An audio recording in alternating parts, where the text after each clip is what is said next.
Student Naima যায়, এইসব ছাত্রলীগ, যুবলীগ, ছাত্রদল আর police কেউ থাকবে না, টিকবে না। আপনারা কোনো নিউজ তো ছড়ান না, একমাত্র যমুনা টিভি ছাড়া। আপনারা এখানে যত সব বাতাবি লেবু ছাড়েন, বাতাবি লেবু, বুঝছেন?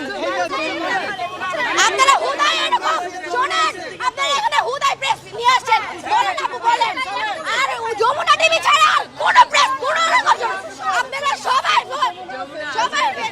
ফেক এখানে, সবাই হাসিনার চামচা। আপনারা একটাও ছাড়েন না, আপনারা একবার মিথ্যা কথা বলবেন না। স্যাটেলাইট এখনো ওপেন আছে, ওইখানে ছাড়েন। কোনটা ছাড়ছেন দেখান, আপনাদের এমপি চ্যানেল দেখান, কোথায় আপনারা ছাড়ছেন? একমাত্র যমুনা টিভি ছাড়া কোনো রকম কোনো চ্যানেল ছাড়া নেই, ওই যে একমাত্র এই চ্যানেলটা ছাড়া। কোনো লাগবে না, আমাদের কোনো কোটার দরকার নাই। মেধা হচ্ছে মানুষের সবচেয়ে বড় কোটা।